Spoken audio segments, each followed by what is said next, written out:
வணக்கம் மக்களே. Welcome to our channel the night watchman connoisseurs years.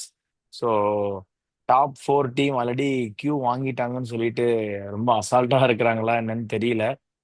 பாட்டமில் உள்ள டீம்ஸ்லாம் போட்டு பொழந்து எடுத்துட்டு இருக்காங்க. நேற்று அதே மாதிரி எல்எஸ்ஜி வந்து ஒரு 240 ரன்ஸ் ஒரு ஹியூஜ் டோட்டல் போஸ்ட் பண்ணி ஜிடிஏ வந்து ஒரு எப்படி சொல்றது, ஒரு one of the champion side அப்படிங்கிற சொல்லக்கூடிய ஒரு ஜிடிஏ வந்து மண்ணக்காவ வச்சாங்க. அண்ட் அதே மாதிரி இன்னைக்கு 232 என்னைக்குமே அடிக்காத எஸ்ஆர்ஹெச் இஷான் கிஷான் எல்லாருமே இன்னைக்கு பார்த்து அடிச்சு ஆர்சிபியால அடிக்க முடியல. ஒரு 200கே ஆல் அவுட் ஆன மாதிரி. அண்ட் மிடில் ஆர்டர் சோக்கு நேத்து அதே மாதிரி ஜிடி மிடில் ஆர்டர் சோக்கு, இன்னைக்கு ஆர்சிபி மிடில் ஆர்டர் சோக். சிம்பிளா இதான் இன்சைட். ஸோ மேடி, நான் ஓன்ட்டு தான் ஆரம்பிக்கிறேன். என்னதான் ஆச்சு கியூ டீம்ஸுக்கெல்லாம்? அதான் நம்ம ஆல்ரெடி இது பழைய வீடியோல பேசினதுதான். ஒரு டீம் வந்து அப்படியே வந்து அப்படியே வின் பண்ணிட்டே மொமெண்டம்ல வந்தாங்கன்னா ஒரு குவாலிஃபயருக்கு முன்னாடி பிளே ஆஃப் முன்னாடி ஒரு அடி வாங்கணும். அப்பதான் உங்களுக்கு அது வேக்கப் காலா இருக்கும். ஸோ கரெக்ட் பண்ணிட்டு வர கரெக்டா இருக்கும். ஸோ அந்த அடி ரெண்டு டீமுக்குமே நடந்திருக்கு. ரெண்டு டீமும் வந்து அவங்களோட வீக் ஜோன்ல எக்ஸ்போஸ் ஆயிருக்காங்க. ஜிடி வந்து மிடில் ஆர்டர் எக்ஸ்போஸ். அப்பயும் நான் உன்னோட குதிரை அடிச்சு ஜெயிச்சிருன்னு நினைச்சேன். செம்மையா ஆடினான் ரூத்தர்ஃபோர்டு. பயங்கரமா ஐ எம் வெரி ஹாப்பி. ஏன்னா அந்த மாதிரி ஒரு பிளேயர் வந்து ரொம்ப கஷ்டம். வெறும் கிறிஸ் கெயில் ஆண்ட்ரேசனே பார்த்துட்டு இருக்காங்க. ரூத்தர்ஃபோர்ட்லாம் வந்து very under rated player. CPL அவ்வளவு பெர்ஃபார்ம் பண்ணியிருக்காரு. ஸோ நல்ல கேம். பட் அவருக்கு அந்த கண்டிஷன்ஸ்லாம் கொஞ்சம் செட் ஆகாதனால அவரால் ஃபினிஷ் பண்ண முடியல. பட் செம்ம நாக்கு. அண்ட் ஆர்சிபி கம்பேரிட்டிவ்லி ஆர்சிபி தான் வந்து கம்ப்ளீட்லி எக்ஸ்போஸ் ஆயிட்டாங்கன்னு தோணுது. ஹேசல்வுட் இல்லாம ரொம்ப ஸ்ட்ரகிள் ஆகுறாங்க, கிளீனா தெரியுது. இன்னைக்கு பார்த்தேன்னா நீ வந்து ஹேசல்வுட் இல்லாம போட்ட 5 பவுலர்ல 5 பவுலருமே 10 ரன் ரேட். 200 ரன் ரேட் இருக்கிறது, அஞ்சு அஞ்சு பவுலருமே 10 இருக்கிறது ஓகே. பட் அவங்களுக்கு வேற ஆப்ஷன்ஸே கிடைக்கல. பவுலிங் ரொட்டேஷன் ஆகட்டும், நிறைய மிஸ்டேக் நடந்தது. ப்ராபப்ளி ரஜத் பட்டிது உள்ள இல்லாதனால ஜிதேஷ் சர்மா ரொம்ப ஸ்ட்ரகிள் ஆகிறாரா அப்படின்னு தெரியல. ஸோ ஆர்சிபி வந்து ஹேசல்வுட் இல்லாம ஒரு அந்த ஸ்பியர் ஹெட் ஆஃப் பவுலிங் இல்லாம ரொம்ப கஷ்டப்படுறாங்கன்றதான் உண்மை. ஆமா, சால்ட் இருக்கிற வரைக்கும், சால்ட் அண்ட் கோலி இருக்கிற வரைக்கும் சேஸ்ல ஆனாதான் இருந்தாங்க. பட் அவங்க எப்ப அவுட் ஆனாங்களோ, ரஜத் பட்டிதார் வந்து இன்ஜூரினால மேபி ஒரு பிளேயரா அவர் ஆட வைக்கணும், அவரோட இம்பார்ட்டன்ஸ் முக்கியங்கிறதுனால ஆட வைக்கிற மாதிரி தெரியுது. ஏன்னா அவரோட பாடி லாங்குவேஜும் சரி, அவரோட ஃபேஸ் எக்ஸ்பிரஷனும் என்ன சொல்றது, ஒரு சேஸ், ஒரு முக்கியமான சேஸ் போயிட்டு கான்பிடென்டா இல்ல. இருக்கு. அந்த சேஸுக்கான ப்ரெஷரோ இல்ல எதுவுமே ஃபேஸ்ல தெரியல. ஒரு மாதிரி ரொம்ப என்னால முடியலடா, வேற வழி இல்லாம ஆடுறேன் அப்படிங்கிற ஒரு ரியாக்ஷன் மாதிரி ஃபேஸ்ல இருக்கு. எனக்கும் அப்படிதான் தோணுது. ஸோ அதனால என்னன்னு தெரியல அவரோட இன்ஜுரி அப்டேட். ஏன்னா ஆல்ரெடி தேவ்தத் படிக்கல் இல்ல, மயங்க் அகர்வால் அவரோட இன்க்ளூஷனே இன்னைக்கு ரொம்ப வேகா இருந்தது. அதுக்கப்புறம் ஹேசல்வுட் இல்ல, அதுக்கப்புறம் திரும்ப பட்டிதரும் இல்லைன்னா அந்த இடத்துல பொசிஷன் பண்றதுக்கு பிளேயர்ஸ் யாருமே இல்ல. இரு, இன்னொன்னு இருக்கு. டிம் டேவிடுக்கு இப்பதான் கால் இழுத்துருக்கு. அது என்ன கதைன்னு தெரியல அவருக்கு. மேபி அவருமே உள்ள வந்து என்னன்னு தெரியல. ஸோ அந்த மாதிரி மிடில் ஆர்டர் வந்து நேற்று கம்ப்ளீட்டா எக்ஸ்போஸ் ஆயிட்டாங்க ஆர்சிபி. இன்னைக்கு நேற்று ஜிடி அதே மாதிரி அவங்களால அந்த ஃபினிஷ் லைனை கிராஸ் பண்ண முடியல. ஸோ இது வந்து ஒரு wake up call for qualified teams. Like how they can able to fill the gaps தான். இனிமே நீங்க வந்து புதுசாலாம் நீங்க எதுவுமே இது ஒன்றும் பண்ண முடியாது. அந்த 2 மேட்ச் 3 மேட்ச்ல எப்படி நான் வந்து அந்த கேப்பை தெரியாம, இப்போ ஜிடி எப்படி Sai Sudharsan, Gill and Buttler இவங்க 3 பேருமே ஆடி முடிச்சாங்க. அதே மாதிரி அவங்க கடவுள்கிட்ட ப்ரே பண்ணிக்கணும். ஜிடி ஜெயிக்கணும்னா நாங்க 3 பேர்ல பட்லரும் இல்ல. ஸோ நாங்க 2 பேருமே ஃபைனல்ல கில்லு செஞ்சுரி, குவாலிஃபையர்ல சாய் சுதர்ஷன் செஞ்சுரி, அந்த மாதிரி யாராவது ஒரு செஞ்சுரி அடிச்சாங்கன்னா மிச்சம் இருக்கிறவங்க கூட வந்து அப்படியே ஆடி ஜெயிச்சிடலாம். அதே மாதிரி ஆர்சிபில வந்து Virat Kohli and Kohli Phil Salt. Salt. So அவங்க 2 பேருமே அந்த மேஜர் இது பேர்டனை வந்து again they need to carry on their shoulders. So அப்படிதான் அவங்க பிளான் பண்ணணும். இன்னொரு பாயிண்ட் கூட என்னன்னா ஆர்சிபியோட இவ்வளவு தூரம் வந்திருக்காங்க. ஆர்சிபி இவ்வளவு தூரம் வந்தது காரணமே உங்க பவுலிங் அட்டாக் தான். அவங்க பேட்டிங் ம். அட்டாக் நீ பார்த்தனா விராட் கோலி மட்டும் தான், வழக்கம் போல விராட் கோலி மட்டும் தான் டாப்ல இருக்காரு. அடுத்த ரன் ஸ்கோர் யாருன்னு பார்த்தா உனக்கு தேவ்தத் படிக்கலும் ஃபில் சால்ட்டும். அவங்களும் வந்து கம்பேர்ட்லி 200 ஆட் ரன்ஸ் தான் இருக்காங்க. ஃபில் சால்ட் திட்டிக்கும் 2 3 கேம் ம். ஆடல. ஸோ அவங்க 2 பேர் தான் இருக்காங்க பட்சத்துல அவங்க பேட்டிங் பெருசா வந்து டெட்லி ஆகல. எல்லாமே ஒரு ஸ்மால் ஸ்மால் கண்ட்ரிபியூஷன்ஸ் பண்ணிருக்காங்க. டிம் டேவிட் ஆகட்டும், ஒரு ஸ்டெப்பர்ட் ஆகட்டும். But too much rely on Virat Kohli. அது இன்னும் நடந்துகிட்டு இருக்கு. ஸோ பட்டிதர் பழைய பட்டிதர் இல்லாதனால அவங்களுக்கு பெரிய டிராபேக்கா இருக்கு. அதுதான் உண்மை. அண்ட் ஹோப் தேல் ரெக்கவர். ஸோ இப்போ வந்து உங்களுக்கு இப்போ 10 விக்கெட் விட்டுட்டாங்க. மேட்ச் இப்பதான் பார்த்து முடிச்சேன். ஸோ ரன் ரேட் எவ்வளவு அடி வாங்கியிருக்குன்னு தெரியல. 10 விக்கெட் விட்டா ரன் ரேட் அடி வாங்கினதுனால அவங்களுக்கு இன்னும் குரூஷியல். ஸோ இதுல ஒரே ஒரு அட்வான்டேஜ் என்னன்னா ஆர்சிபிக்கு தோத்ததுமே 42 ரன்ஸ் தான். 42 runs is massive thing. 10 wicket வேற விட்டுட்டாங்க. சோ உனக்கு ரன் ரேட்டா ம். பாக்குறப்ப விக்கெட் 10 விட்டா உனக்கு இன்னும் கம்மியாகும். சோ அந்த ஐரணி அவங்களுக்கு ஒதுக்க ஒரே அட்வான்டேஜ் என்ன ஆர்சிபிக்கு, final game of the league ஆடுறாங்க. சோ அவங்க பஞ்சாப் மும்பை மேட்ச் முடிச்சதுக்கு அப்புறமா ஆடுவாங்கன்றப்போ, சோ எந்த மாதிரி வந்து ஜெயிக்கலாம் இல்ல எந்த மாதிரி க்ளோஸ் குவார்டர்ஸ்ல தோத்தாலும் இப்ப பஞ்சாப் கீழே ரெண்டு வந்துட்டாங்கன்னா obviously they'll be difficult to seal top two places. ஆம்பளை அந்த இப்பதான் மாதிரி இருக்கும் போது பாயிண்ட்ஸ் அப்டேட் பண்ணாங்க. ஆர்சிபி வந்து தேர்ட் பிளேஸ்க்கு டவுன் கிரேட் ஆயிருக்காங்க. அவங்களோட ரன் ரேட் வந்து அப்ப ஜீரோ பஞ்சாப் பாயிண்ட் எல்லாமே ஃபோர் ஃபோர் இருந்து 0.255க்கு இறங்கியிருக்கு. அண்ட் தேர்ட் பிளேஸ்ல இருக்காங்க. ஃபர்ஸ்ட் வந்து ஜிடி, செகண்ட் வந்து Punjab. Punjab still has a game to finish. Still பஞ்சாபுக்கு இன்னும் ஒரு கேம் இருக்கு. அதான் ஆல்ரெடி சொன்ன மாதிரி தான். இப்ப பஞ்சாப் வந்து தோக்குறாங்கனாலும் க்ளோஸ் குவார்டர்ஸ்ல தோத்துட்டாங்க. ஆர்சிபி நெக்ஸ்ட் மேட்ச் லக்னோட தோத்துட்டாங்கன்னா அவ்வளவுதான், கம்ப்ளீட்லி வெளியே. ஸோ ஆர்சிபிக்கு next game must win game. And more over Punjab மும்பைல கண்டிப்பா ஒருத்தர் ஜெயிச்சிருவாங்கன்றப்போ டாப் டூல ஒண்ணு. இப்போ என்ன சொல்றதுக்கு சிரிப்பா தான் இருக்கு. இப்போ ஆர்சிபி வந்து சிஎஸ்கே டிபெண்ட் பண்ணி தான் இருக்கணும். ஏன்னா நம்ம ஜெயிச்சாதான் ஜிடிஏ இன்னொரு காம்படிஷனே போயிடும். இப்ப ஜிடிஏ வந்து ஜிடி ஜெயிச்சிட்டாங்க, பஞ்சாப் மும்பைல பஞ்சாப் ஜெயிச்சிட்டாங்கன்னா ஆர்சிபி ஜெயிச்சுமே யூஸ்வல் அது மாதிரி ஆயிடும். சோ மும்பை ஜெயிச்சிட்டாலும் சரி, பஞ்சாப் மும்பைல உனக்கு ஒரு ரிசல்ட் வந்துடும். சோ ஜெயிக்கிறவங்க டாப் டூல ஒரு பிளேஸ் போயிடுவாங்க. சோ ஜிடி சண்டே நம்மள ஜெயிச்சிட்டாங்கன்னா அவ்வளவுதான், டாப் டூ பிளேஸ் கன்ஃபார்ம் ஆயிடும். சோ ஆர்சிபி ஜெயிச்சு யூஸ்ல அது மாட்டோம். சோ இப்போ ஆர்சிபி ஃபேன்ஸ் எல்லாரும் சண்டே மதியம் சிஎஸ்கே தான் சப்போர்ட் பண்ணணும்.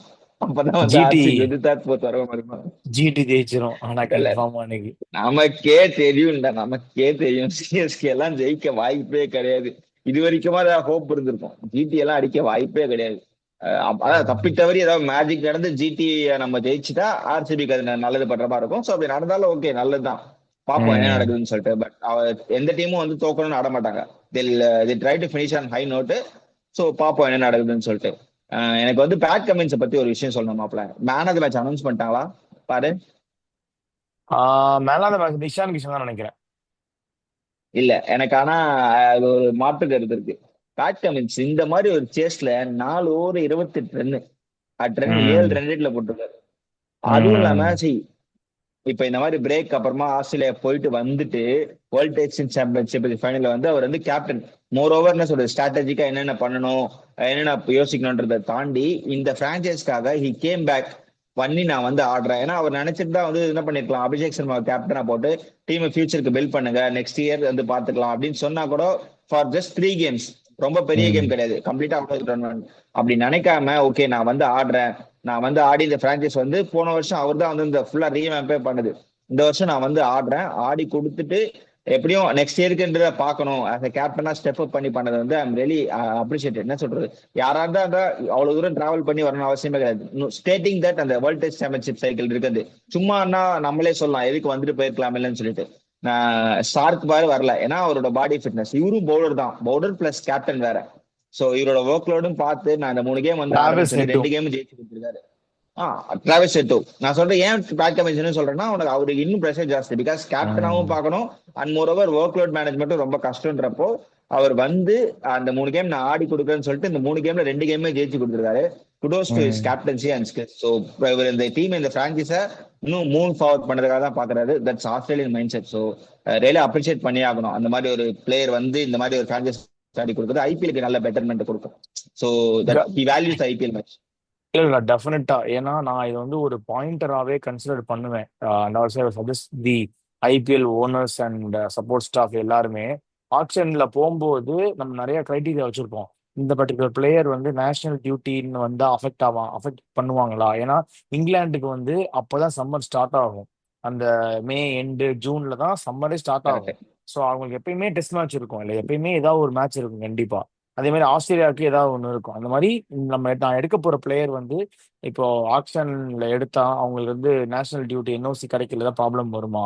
அப்படி இல்லைன்னா அவர் ஸ்டார்க் மாதிரி செல்ஃப் இல்லைன்னா நேஷனாலிட்டியை வந்து அவர் தப்பு சொல்லலை, பட் ப்ரிஃபரன்ஸ். நேஷனாலிட்டி நேஷனை வந்து அவர் ஃபர்ஸ்ட் ப்ரிஃபரன்ஸ்ல போடுறாரா, இல்லைன்னா ஐபிஎல் டீம். இப்போ நான் எனக்கு வந்து நேஷனல் ப்ரிஃபர் போடுறா எல்லாருமே எனக்கு விரும்புவாங்க. பட் ஒரு ஐபிஎல் டீம் ஓனரா ஒரு கோச்சா என்ன பொறுத்த வரைக்கும் நான் எடுக்க போற பிளேயர் வந்து ஐபிஎல் டீம் தான் ப்ரிஃபர் நீ வந்து ஃபர்ஸ்ட் ப்ரையாரிட்டியே போடணும்னு ஆசைப்படுவேன். ஸோ அந்த மாதிரி பார்க்கும்போது இப்போ ட்ரெண்ட் போல்ட் அவர்லாம் வந்து லீக் கிரிக்கெட் ஆடுற பிளேயர்ஸ். ஸோ இந்த மாதிரி பிளேயர் எடுக்கணும். அண்ட் ஸ்டாருக்கு வந்து அவரோட ஓன் பர்சனல் இன்ட்ரெஸ்ட்காண்டி தான் லாஸ்ட் இயரே T20 வேர்ல்டு கப் இருக்கிறதுனால தான் அவர் வந்து அவர் ஐபிஎல்கே என்ரோல் பண்ணார் நேம். ஸோ அந்த மாதிரி இருக்கும்போது இப்போ வந்து அவருக்கு அந்த தேவை இல்லை. அண்ட் டீமே ஒரு மாதிரி வேர்ஜ் ஆஃப் இதில் இருக்கும்போது அவரோட ப்ரெசன்ஸ் இருக்கணுங்கிற இடத்துல வந்து அவர் வந்து எந்த ஒரு சப்போர்ட்டுமே பண்ணல டிசிக்கு. ஆனா அந்த ஆப்போசிட் சைட் பேட் கமெண்ட்ஸ் வந்து அதே டீம் தோத்துருச்சு, நீ சொன்ன மாதிரி டீம் தோத்துருச்சு, இருந்தாலும் எனக்கு வந்து நான் வந்து என் டீம் இது என்னோட டீம் அப்புறம் அவர் ஓனர்ஷிப் எடுத்துக்கிறாரு. பட் ஸ்டார்க்கு வந்து அங்க அங்க அக்கௌண்டபிலிட்டி எடுக்கல. இது ஏன்னா இது என் டீம் கிடையாது, என் டீம் அங்க இருக்கு. என் டீமுக்கான மேட்ச் ஜூன் 14 இங்கிலாந்து லார்ட்ஸ் நடக்க போகுது. லார்ட்ஸோ எட்ஜ்பாஸ்டனான்னு தெரியல, சார் birminghamனு தெரியல, அங்க லார்ட்ஸ் தான். நடக்க லார்ட்ஸ் தானா அங்க நடக்க போகுது மேட்ச். அதுதான் என் டீம். ஸோ அந்த டீமுக்காக தான் நான் சப்போர்ட் பண்ணி அந்த டீமுக்கு தான் நான் ப்ரிப்பேர் ஆகிறேன்னு சொல்லிட்டு இருக்காரு. தப்பு சொல்லல, பட் சொல்றேன். ஸோ இந்த பாயிண்டர்ஸ் எல்லாம் கன்சிடர் பண்ணணும். Definitely kudos to Pat Cummins. அதுதான் எப்படி பார்த்தாலும் நீ ஆல்ரெடி சொன்னதுதான், என்ஓசி வந்து May 25 வரைக்கும் இருக்கு. அப்படி பார்த்தா ஸ்டார்க் வந்துதான் ஆகணும். வந்திருக்கணும். இந்த அன்சர்டன் சுச்சுவேஷன்னால அந்த செக்யூரிட்டி கன்சர்ன்ஸ் இப்ப ஃப்ரேசர் மேக்கர்லாம் வந்து பயந்துட்டாராம். இந்த மாதிரி நடந்தது, சின்ன பையன் இல்ல. சோ அந்த ம். செக்யூரிட்டி ரீசன்ஸ்க்காக தான் அவங்க பயந்தாங்க. சோ அதனால இதை வந்து ஹார்ஷா ட்ரீட் பண்ண மாட்டாங்க, அதுக்காக தான் டெம்பரரி ரீப்ளேஸ்மெண்ட். பட் அந்த டீம் எவ்வளவு மீன் ஆகுதுன்றது தான் உண்மை. நீ சொல்ற அந்த அக்கௌண்டபிலிட்டி அண்ட் அந்த ப்ரைட் எடுத்துக்கிறது தான். என்னதான் பிரான்சைஸ் கிரிக்கெட்டா இருந்தாலும் அந்த ரெஸ்பான்சிபிலிட்டியை ஷோல்டர்ல எடுத்து லீன் பண்ற விதம் தான் வந்து that makes difference between Cummins and Starc. So அது வந்து ம். குடோஸ். அண்ட் இந்த மாதிரி நேரத்துல வந்து டீம் லாஸ் ஆகுறது வந்து that's good for IPL as well. இல்லைன்னா வந்து என்னடா ஜெயிச்சுக்கிட்டே இருக்காங்க அப்படின்ற மாதிரி நமக்கே இன்ட்ரெஸ்ட் எல்லாம் போயிடும். ஸோ இப்போ டாப் 2க்கு பயங்கரமா இன்ட்ரெஸ்டா இருக்கு, டீம் மேட்ச் கொஞ்சம் அட்லீஸ்ட் செம ஆமா இன்ட்ரெஸ்டா ஆமா இருக்கு, அதுதான் உண்மை. அட்லீஸ்ட் ம். யாரு குவாலிஃபை ஆவாங்கிற இன்ட்ரெஸ்ட் போய் டாப் 2 யார் வருவாங்கங்கிறதா ஒரு இன்ட்ரெஸ்டா போகுது. அது வெரி சந்தோஷம். ஸோ அப்படியே நம்ம வந்து நாளைக்கு மேட்சோட ப்ரிவ்யூ பார்த்துடலாம். நாளைக்கு மேட்ச் இல்ல அகைன் திரும்ப நல்ல இதுல என்ன, வைட்டல் கான்டெஸ்ட். ம். இதுல என்ன பிரச்சனைனா லாஸ்ட்ல இருக்க டீம்ல இருக்காங்களா அவங்களுக்கு எல்லாம் என்னன்னா நெக்ஸ்ட் சீசனுக்கு நம்ம ரீடென்ஷன் பண்ணணும், இல்லைன்னா நெக்ஸ்ட் சீசன் நம்மள வந்து ஆமா ஆமா. ரிலீஸ் பண்ணிடுவாங்க, இல்லைன்னா வந்து நம்மள ஆப்ஷன்ல போட்டாலும் நமக்கு வேல்யூ இருக்காதுன்ற தாட்ல அவங்க ப்ரூவ் பண்ணி ஆகணும். சோ அந்த ம். இப்போ இஷான் கிஷன் எல்லாம் பார்த்தோம்னா அவங்க மேபி ஒரு டபுள் மைண்டட்ல இருக்கலாம். அதை வந்து இப்போ இந்த மாதிரி ஒரு செஞ்சுரி கிட்ட அடிச்சு ஒரு வேல்யூபிள் கிடைச்சு ஓகே நான் இருக்கேன் என்னால பண்ண முடியும். ஏன்னா விக்கெட் கீப்பர் பேட்ஸ்மேன்றது இந்தியன் கம்யூனிட்டி ரொம்ப ரேர், கிடைக்கவே கிடைக்காது. அந்த மாதிரி இருக்கிறதுனால ஸோ ப்ராப்ளி அவங்க ரீதிங்க் பண்ற அளவுக்கு இந்த நாக் வந்து இருக்கும். ஸோ அதெல்லாம் தான் பாட்டம் டீமுக்கு அட்வான்டேஜ். ஆமா டெஃபினட்டா தூக்க வேண்டிய பிளேயர்லாம் இல்லடா. இஷான் கிஷன் டெஃபினட் நல்ல பிளேயர். ஒரு மாதிரி நெக்ஸ்ட் சீசன் நல்ல கான்ஃபிடன்ஸோட வருவாரு. We can still hope for the win. அப்படி நம்ம அடுத்த மேட்ச்சுக்கு போயிடலாம். அதுவுமே முக்கியமான மேட்ச் தான், டிவிகேஎஸ் டிசி. சவாய் மான்சிங் நடக்க போகுதுன்னு நினைக்கிறேன், எனக்கு ஷுவரா தெரில. ஜெய்ப்பூர் ஜெய்ப்பூர் தான். ஜெய்ப்பூர் தானா? ஓகே. யாரு டிசி ஜெயிப்பாங்களா இல்ல டிபிகேஎஸ் ஜெயிப்பாங்களா? வழக்கம் போல நம்ம ஹார்டு சொல்றது என்ன, கண்டிப்பா பஞ்சாப் தான் ஜெயிப்பாங்க. பிகாஸ் இந்த மாதிரி ஸ்டேஜ் ஓப்பன் அப் ஆயிருக்கு. அண்ட் ஆர்சிபி லாஸ் ஆனதுக்கு அப்புறமா நெக்ஸ்ட் கேமே உங்களுக்கு அப்படி நடக்குதுன்றப்போ அவங்க வந்து ரெண்டு கையிலயும் அந்த ஆப்பர்ச்சுனிட்டியை சீல் பண்ண தான் பார்ப்பாங்க Punjab. So probably hmm. Punjab are in form team. DC வந்து கேஎல் ராகுல் இன்ஜுரி அண்ட் ஸ்டார்க் இல்ல, அக்ஷர் பட்டேல். அக்ஷர் பட்டேலுக்கும் fever, still he didn't recover. So இவ்வளவு பெரிய வேக்யூம் இருக்கப்ப அந்த வேக்யூம் ஃபில் பண்றது ரொம்ப கஷ்டம். ப்ராப்ளி டானவன் ஃபெரரா நீ கத்திக்கிட்டு இருக்க ஸ்டார்டிங்ல இருந்து, அவருக்கு மேபி சான்ஸ் கிடைக்கும்னு நினைக்கிறேன். ஸோ மற்றபடி DC are very weaker side. So they are nothing to lose. இதுக்கப்புறம் வந்து ஆடியுமே அவங்களுக்கு டேபிள் பெருசா ஆவது கிடைக்காது. So they have tested everything. ஸோ புதுசா யாரையும் டெஸ்ட் பண்றதுக்கும் இல்லைன்றதுனால அவங்க ஒரு மாதிரி ஃபில்லிங் பிளேயர்ஸ் வச்சு தான் ஆட போறாங்க. ஆமா. ஸோ பஞ்சாப் தான், அதுவும் ஜெய்ப்பூர் ஆல்ரெடி கேம் ஆடிட்டாங்க Punjab. They know the condition better. So ஸ்ட்ரெயிட்டாவே பஞ்சாப் தான் எனக்கு தோணுது. ஏதாவது மிராக்கல் நடந்தாதான் உண்டு. ஆமாடா பஞ்சாப் தான். ஏன்னா கேஎல் ராகுல் அப்பவே ஒரு மாதிரி விரக்தி ஆயிட்டார் லாஸ்ட் மேட்ச். ஸோ அதனால திரும்ப டீம் தோத்ததுக்கு அப்புறமும் வந்து பெருசா நான் என்ன ப்ரூவ் பண்ண போறேன்னா அவருக்கு எதுவும் கிடையாது. இஸ் ஆல்வேஸ் அ கிடையாது. Clutch player. அதனால அக்ஷர் பட்டேலும் ஆடுறது கஷ்டம். அண்ட் கொஞ்சம் வீக்கர் சைடா இருக்கிறதுனால பவுலிங்கும் ரொம்ப வீக்கா தெரியுது. அதனால நட்ராஜனை போய் உட்கார வச்சிட்டாங்க. ஆக்சுவலா அவரை யூஸ் பண்ண இடம் தான் தப்பு. பட் அவர் இடத்துல யூஸ் பண்ணிருக்கலாம் அன்னைக்கு. சரி ஓகே. மோஹித் சர்மாக்கு என்ன ஆச்சுன்னு தெரியலடா. மோஹித் சர்மா ஆக்சுவலா நல்லா ஓரளவுக்கு பெட்டரா டீசெண்டா போட்டாரு. போடுறாரு. அதுதான் இப்போ இப்ப நீ பாத்தனா உனத்கட் எல்லாம் பார்த்தல, அது எக்ஸ்பீரியன்ஸ் வச்சு எவ்வளவு சூப்பரா டெட்லி ஆக்கஸ் போட்டாருன்னு சொல்லிட்டு. ஸோ மோஹித் சர்மாவை பிலீவ் பண்ண மாட்டேங்கிறாங்க. பாதிலும் நடராஜன் கொண்டு வந்தாங்க தான்.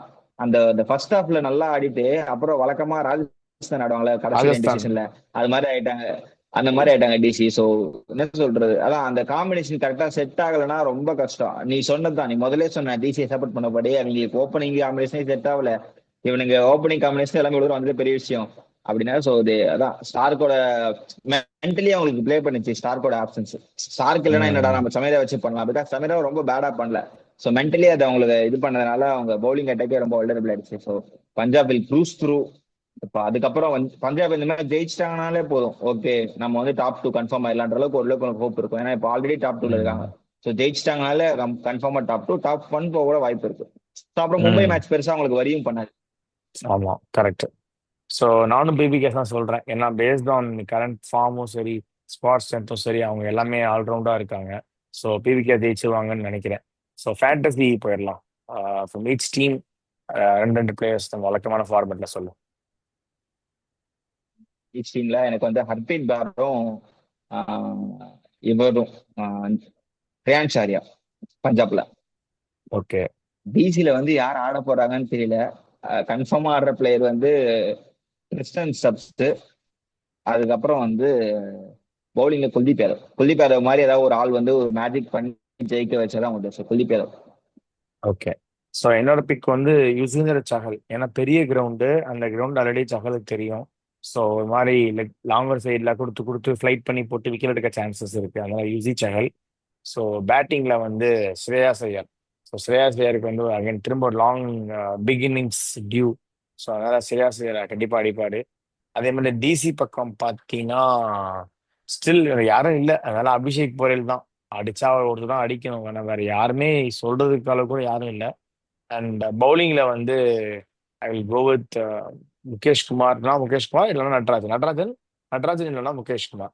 அட்லீஸ்ட் அவனுக்கு பாயிண்ட்ஸ் அது கிடைக்கும். விக்கெட்ஸ் கண்டிப்பா ஏதாவது இயர்லி விக்கெட் டெத்தில் விக்கெட் கிடைக்கும். ஸோ 20-40 பாயிண்ட் கண்டிப்பா கிடைக்கும். அதனால இதுதான் என்னோட picks. Okay. So okay, probability பார்ப்போம் படி நாளைக்கு. பார்த்தீங்கன்னா 60-40 கொடுக்குறேன்டா. 60 வந்து பிபிகேஎஸ், 40 வந்து டிசி. எனக்கும் அதேதான், 60-40 தான். பஞ்சாப் வந்து கான்பிடென்டா வின் பண்ணிடுவாங்க தோணுது. ஏன்னா கம்பேரிட்டிவ்லி வீக்கர் சைடு தான். ரொம்ப அண்டர் எஸ்டிமேட் பண்ணல டிசியை, because we don't have any options. அதுதான் உண்மை. ஸோ இன்ஜுரி போனா கேஎல் ராகுலும் ஆட மாட்டாரு. பிகாஸ் ஜூன்ல வந்து இங்கிலாந்து டெஸ்ட் மேட்சஸ் இருக்கு, ஒரு குரூஷியல் ஆமா. டெஸ்ட் சீரீஸ்ன்றப்போ அவர் வந்து அந்த கையில கிளவுஸ் கிட்ட இன்ஜுரி. ஸோ அதனால அவர் ப்ராப்ளி அந்த கை ஸ்டிச்சஸ் எதுவும் ஆகக்கூடாதுன்னு பார்ப்பாரு. அதனால ம். அவர் ப்ராப்ளி இம்பாக்ட் பிளேயர் தான் ஆடுவார். ஆப்வியஸ்லி பிளேயிங் லெவல் ஆட மாட்டாரு. ஸோ அதனால அது ஒரு பெரிய, இப்ப ரஜத் பட்டிதர் இது பண்ணிட்டு இருக்க மாதிரி தான் அவரும். ம். அதுதான். இப்போ கேப்டன்சி சேஞ்சே எனக்கு தெரிஞ்சு மறுபடியும் ஆர்சிபி கேம் எடுக்கிறேன்னு அவங்க கேப்டன்சி சேஞ்சே ஒரு மாதிரி மைண்ட்ல பிளே ஆகுதுடா. நிதேஷ் சர்மா ம். வந்து ரொம்ப நீ சொன்ன தன்னந்தனியா கலக்கி விட்ட மாதிரி இருக்காருன்றல ஒரு சோலோ டெசிஷன் எடுக்க முடியல. ரொம்ப ஏர்லி ஸ்டேஜ் கேப்டன்சி எது எக்ஸ்பெக்ட் பண்ணிருக்க கூட மாட்டாரு, நமக்கு கிடைக்குமா இல்லையான்னு சொல்லிட்டு. ஸோ அதனால ம். அவரால் முடியல. ஸோ இந்த ஸ்டேஜ்ல எனக்கு தெரிஞ்சு one person should take captaincy is Virat Kohli. But அவர் ஏன் எடுக்கலன்னு எனக்கு தெரியல. நான் அவர் வந்து பெரிய இன்புட்ஸும் கூட வந்து கொடுக்க மாட்டேங்கிறாரு. ஃபர்ஸ்ட் ஒரு பவர் பிளேயருக்கும் கொடுத்தாரு, பட் எண்ட் ஓவர்ஸ் ரொம்ப ஸ்ட்ரகிள் ஆனாரு. நிதேஷ் சர்மா யாரு கொடுக்கறது, எப்படி ரொட்டேட் பண்றதுன்னு சொல்லிட்டு. ஸோ அந்த மாதிரி ஸ்டேஜ்ல வந்து டீம் வந்து கொஞ்சம் விராட் கோலி கேப்டன்சி கொடுத்துருந்தா, சரி என்னோட தாட் தான், அவர் எடுக்கிறது விராட் கோலி கேப்டன்சி கொடுத்தா இந்த ஸ்டேஜ்ல இருந்து ஒரு டீம் ரெக்கவர் ஆகி ஃபைனல்குள்ள போகிறதுன்றது விராட் கோலியால தான் முடியும். Stating Rajat Patel gone by allow for entire season play off. நான் ரொம்ப கஷ்டம், ரொம்ப ஒரு குரூசியல் ஸ்டேஜ் இருக்கு. அந்த பையன் மேல போட்டு நம்மளால தான் தோத்துன்னு ஆடக்கூடாது. Because is also one person who's looking for future Indian டீம்ல விக்கெட் கீப் பேட்ஸ்மேனாகவும் வரலாம். ஸோ அவரோட வந்து ஸ்பாயில் ஸ்போர்ட் பண்ற மாதிரி எனக்கு தோணுது. இந்த ஸ்டேஜ்ல விராட் கோலி கேப்டன்சி எடுத்தா இன்னும் கொஞ்சம் அவருக்கு வந்து கை வந்த கலை, ஸோ ஈஸியா கொண்டு போயிடுறது என்னோட கருத்து. ரஜத் பட்டேல் இல்லாம இருந்தது, விராட் கோலி கேப்டன்சி எடுத்துட்டு தென் அதை பிளே ஆஃப் கொடுக்க போனா பெட்டரா இருக்கும். ஏன்னா அந்த பிரஷரை ஹேண்டில் பண்ணிட கெப்பாசிட்டி விராட் கோலிக்கு இருக்கு. So okay. அதுதான் சொல்லணும். ஏன்னா ஓகேடா, என்னை பொறுத்த வரைக்கும் இது வந்து கரெக்டான டெசிஷன் தான். ஏன்னா ஆல்ரெடி ரஜத் பட்டிதர் வந்து இஸ் டூயிங் குட். அண்ட் அவர் இல்லாத பட்சத்துல இந்த ஆர்சிபியை வந்து அடுத்த கட்டத்துக்கு ஒரு முன்னேற்றி கொண்டு போறாங்க. மேபி ஒரு லாங்கர் இதுல பாத்தீங்கன்னா விராட் கோலிக்கு அப்புறம் ரஜத் பட்டிதர் ஒரு ஃபேஸ் ஆஃப் ஆர்சிபி. ரஜத் பட்டிதருக்கு ஒரு சப்போர்ட். இப்ப எம்எஸ் தோனி ஜடேஜா இருக்காங்கல்ல, இல்ல முன்னாடி எம்எஸ் தோனி ரெய்னா இருந்தாங்க. இப்ப எம்எஸ் தோனி ஜடேஜா இருக்கிற மாதிரி விராட் கோலி ரஜத் பட்டிதர். விராட் கோலி போனதுக்கு அப்புறம் Rajat Patidar and Jitesh Sharma. So Indian condition அப்படிதான் பாக்குறாங்க. ஸோ அவர் வந்து விராட் கோலி ஆல்ரெடி கேப்டன்சி வந்து போயிட்டாரா, திரும்ப வந்து போனவங்களை பிடிச்சி கொடுத்து நீங்க தான் பார்க்கணுங்கிறதுல இல்ல, வந்து இவருக்குமே பேஃப் நம்பிக்கை இல்லாதப்போ இல்லை. ம். பேஃப் இல்லாதப்ப ஸ்டாலின் கேப்டனா இருந்தாரா? சோ இப்ப ம். என்ன சொல்றான், இந்த மாதிரி வந்து ஒரு எல்லா பண்டலும் செட்டப்பா வந்து ஆர்சிபிக்கு வந்து ரொம்ப நாள் கழிச்சு நடக்குது.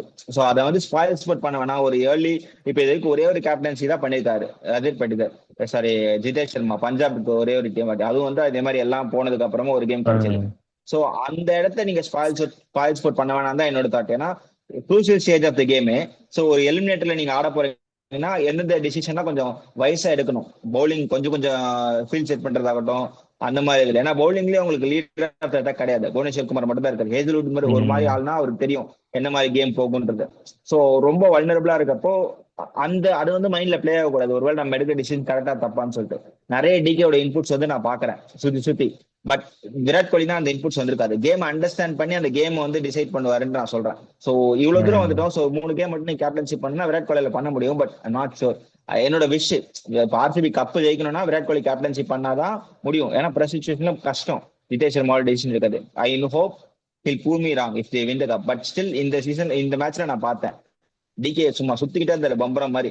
இங்க போய் அவன்கிட்ட எதாவது சொல்லு, அவன் பத்தி இப்படி சொல்லுன்ற மாதிரி. So that won't work much for a new captain. So நிறைய வந்து மைண்ட்ல வந்து பிளே தான் பண்ணணுன்றது என்னோட தாட். ஓகே. இல்லடா அதுதான். பட் நம்ம சொல்றோம். பட் விராட் கோலி வந்து again he is not even looking as a captain and he is just beyond gone beyond that. Personal அது வந்து டிசிஷன். தாண்டி எங்கேயோ போயிட்டாரு. ஸோ திரும்ப அதெல்லாம் நம்ம வந்து இது ஒரு ஆப்ஷனா கொடுக்கறதே வேஸ்ட்னு நினைக்கிறேன். அதான் இப்போ என்னன்னா டெஸ்ட் கிரிக்கெட்னு போயிட்டாரு. இப்போ டெஸ்ட் கிரிக்கெட் அடி வாங்கும் போது தலைவா வந்து ஆடி கொடு தலைவாங்கன்னு கூப்பிட்டு அப்படி இருக்கும். அந்த மாதிரி தான். அவ்வளவுதான். அது ஒருத்தங்களோட பர்சன் இருக்கு. நான் இப்போ வந்து சிஎஸ்கே வந்து எம்எஸ் தோனி வந்து கண்டிப்பா தான் விராட்டோட நட்டாத்துல பொசிஷன் இருக்கும்போது தான் இருக்கும். நான் வந்து ம். காப்பாத்துறேன், இல்லை நான் வந்து இது பண்றேன்னு வர்றாரு. இது அவரோட பர்சனல் சாய்ஸ், டீமோட இன்ட்ரெஸ்ட் எல்லாமே. பட் இவரோட இது வந்து நானே கேப்டன்சி இருந்தாலும் Virat Kohli will definitely will never ever get the captaincy cap. அதனால அது அவரோட stand point. I complete respect that. And Dinesh Sharma எல்லாமே லேர்னிங் தான்டா.